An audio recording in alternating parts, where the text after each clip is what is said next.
like Gucci cooperated. You sound like the victim. Gucci was a victim and gave his testimony. What if I told you one rap track didn't just trend on the internet? It allegedly sent shockwaves straight into a courtroom, an industry debate, and a full-blown celebrity war at the same exact time. Because that's exactly what's happening right now with Gucci Mane's Crash Dummy. And from the moment it dropped, nothing has been normal since. Within minutes, fans weren't just listening, they were panicking, replaying, rewinding, and zooming into every single line like they were trying to decode a hidden confession buried inside the beat. Because this wasn't being treated like music anymore, this was being treated like a statement. A response. And according to viral reactions spreading everywhere, even a possible indirect admission of something that had been sitting under legal tension for months. But here's where things get even crazier. While the song was blowing up online, reports started surfacing from inside the courtroom environment, connected to the same timeline the track seems to reference. Witness statements, security accounts, FBI-related testimony mentions, all allegedly aligning with details people are now hearing in the lyrics. And suddenly the internet isn't asking, what is this song about? They're asking something far more dangerous. Did this track just expose a real-life situation that was never supposed to fully go public? Or is the entire internet forcing a narrative onto lyrics that were never meant to carry this much weight? But just when people thought they had an answer, the debate split in half again. One side is saying Gucci is finally speaking his truth through music, turning pressure into art in the most controversial way possible. The other side is saying this isn't just storytelling anymore. It's overlapping too closely with real-world statements, legal discussions, and industry tension that shouldn't be connected this openly. And now, every reaction video, every podcast clip, every social media breakdown is adding fuel to a fire that's already out of control. Because the more people analyze it, the more the story starts to feel less like a song, and more like a missing piece of a much bigger situation that's still unfolding in real time. And just when you think it can't go any further, a new wave of courtroom details, insider claims, and industry reactions begins to surface. And that's when everyone realizes this is only the beginning of something nobody fully understands yet. To really understand why Crash Dummy is causing this level of chaos, you can't look at it like a normal rap release. Because this situation didn't start when the track dropped. It started long before the internet even knew there was a problem. At the center of it all is Gucci Mane, one of the most influential figures in modern hip-hop, a man who built an entire legacy not just through music, but through shaping artists, building a label, and turning street energy into industry power. But with that kind of power comes pressure that never really disappears. And under that pressure, relationships inside the industry don't stay simple for long. One of the key names connected to this unfolding storm is Pooh Shiesty, a rising star who didn't just bring energy to the rap game, but brought a whole movement with him. His rise was fast, his impact was loud, and his presence under the label made him one of the most talked about new generation artists. For a while, everything looked aligned on the surface. Success was growing, music was working, the label was expanding influence.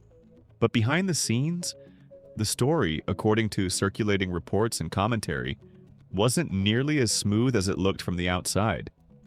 Because industry relationships are never just about music. They're about trust, money, control, and timing. And that's where things allegedly started shifting. Whispers began circulating about growing tension connected to business decisions, personal disagreements, and moments where loyalty and money started pulling in different directions. Nothing was fully confirmed publicly at first, just fragments, rumors, and industry talk that didn't have a clear shape. But then came the turning point, a studio-related incident in Dallas. And depending on who you listen to, this moment is either a misunderstood business meeting that escalated out of control, or a situation where pressure, contracts, and confrontation all collided in the worst possible way. Reports later suggested that what happened in that studio involved multiple people, a tense environment, and a situation that escalated far beyond what anyone expected when the meeting began. And once that moment happened, everything after it started moving fast. Too fast to contain. Because once legal systems get involved, even indirectly, that the narrative stops being just industry talk. It becomes documentation, statements, testimony, and interpretation. Soon, fragments of courtroom discussions began surfacing online. Security accounts were being referenced. Legal questioning was being mentioned in commentary breakdowns, and suddenly a situation that started as industry rumor was now being connected to formal legal processes. And that's where everything changes. Because silence in the industry can be controlled, but legal records can't. And while all of this was building in the background, the public still didn't have a full picture. No one did. Until Gucci Mane broke that silence in the most unexpected way possible. Not through an interview, not through a press statement, but through music. A track that immediately divided listeners into two extremes. Those who believe it's a personal response finally telling his side, and those who believe it's opening a door that might have been better left closed. And from that moment forward, nothing about this story stayed contained anymore. Because once music, legal tension, and public perception collide, the fallout doesn't just stay in one place. It spreads everywhere, and the first real explosion was about to begin. The moment Crash Dummy hits the internet, it doesn't just release like a normal song. It detonates. Within minutes, clips are everywhere. TikTok breakdowns, YouTube reactions, Twitter threads dissecting every single bar like it's evidence in a high-profile case. And the energy is completely different from a typical Gucci Mane drop. Because this time, people aren't vibing to the beat. They're analyzing the meaning. One line gets replayed again and again.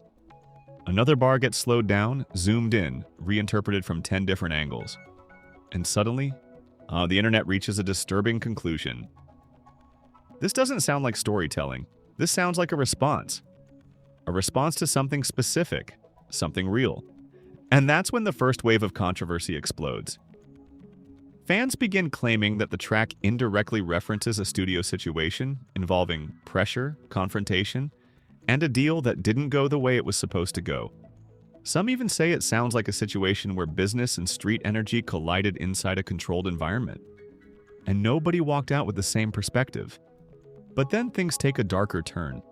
Because while social media is busy arguing, commentary channels start pulling in outside references, mentioning courtroom discussions, testimony details, and law enforcement involvement tied to the same timeline people believe the song is addressing. And that's when the situation stops feeling like speculation. Because now there are two worlds colliding. The music world interpreting lyrics and the legal world discussing statements under formal processes.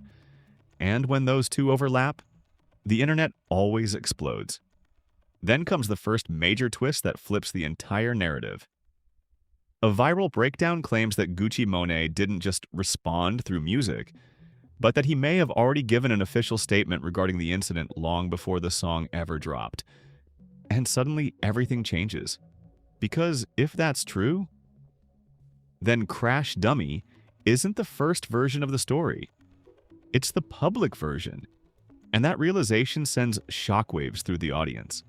Now people are asking completely different questions. Was the track planned as a response? Or triggered by something already happening behind closed doors? Was the music reacting to legal pressure? Or influencing public perception of it? And most importantly, why does it feel like every new detail makes the situation more complicated instead of clearer? Just when fans think they're starting to understand it, another detail surfaces, suggesting that multiple individuals may have been present in the studio during the incident, each with a completely different perspective on what actually happened. And that's where the story stops being simple. Because now it's no longer about one version of events. It's about competing versions of the truth.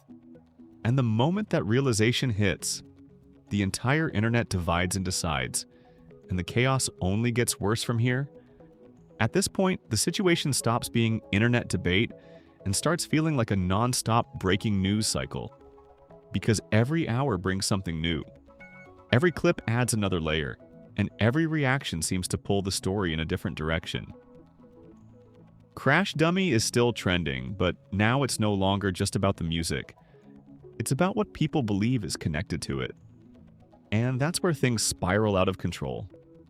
As breakdown videos continue going viral, fans begin aligning specific lyrics with alleged real-life events tied to the studio situation, pointing out timing, references to pressure, and what they interpret as coded storytelling about a confrontation that escalated beyond business.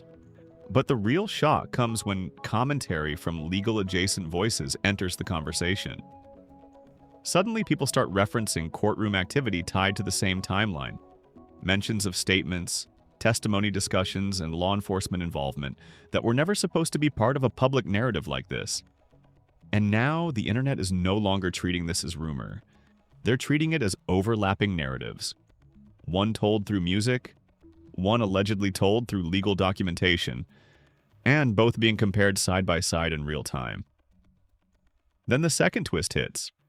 A viral discussion begins claiming that Gucci Mane's account of events may have already been acknowledged in some form during official proceedings, meaning the story fans are hearing in the track might not be the beginning of the narrative at all, but a reflection of something already recorded elsewhere. And that changes everything, because now the song is no longer seen as just a response to public perception. It's being interpreted as part of a much larger chain of events that existed before the public ever knew what was going on. And as if that wasn't enough, another layer drops.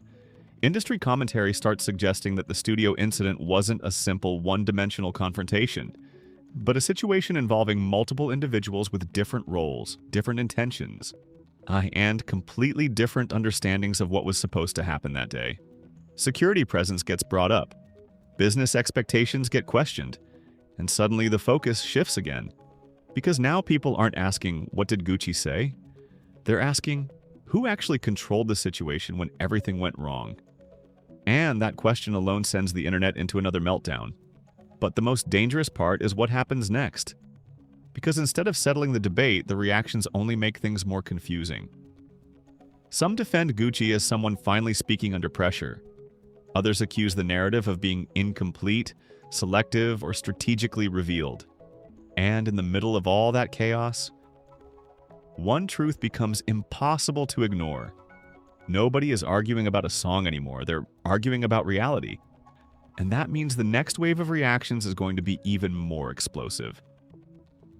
The moment the debate spills fully into public spaces, it stops being just a music controversy. It turns into a cultural divide. Every platform you open feels like a different version of the same argument happening at maximum volume. On one side, fans are defending Gucci Mane, saying, "Crash Dummy" is exactly what artists do when they're cornered by pressure. They speak through music instead of interviews, turning real-life tension into lyrics instead of headlines. They argue that people are overanalyzing every bar, forcing real-world meaning into lines that were never meant to be read like official statements. But on the other side, the reaction is completely different. That group believes the situation is way beyond entertainment now. They point to timing, and legal references being discussed online, and overlapping courtroom conversations that are being pulled into the same discussion as the track. And that overlap is what makes everything feel unstable. Because when music and legal conversations start mixing in public perception, nobody can separate truth from interpretation anymore. Then industry voices enter the chaos. Podcast hosts, commentators, and rap analysts start breaking down the situation in long discussions, each one adding a different angle. Some say Gucci is strategically controlling the narrative through music, shaping how the public sees events without directly speaking in legal terms. Others argue the opposite, that releasing a track in the middle of sensitive discussions only adds fuel to an already volatile situation. And the split becomes even sharper. Meanwhile, and social media turns into a battlefield, Twitter threads explode with paragraphs of analysis written like legal arguments. TikTok creators slow down lyrics, zoom in on words, and attach them to alleged real-world events.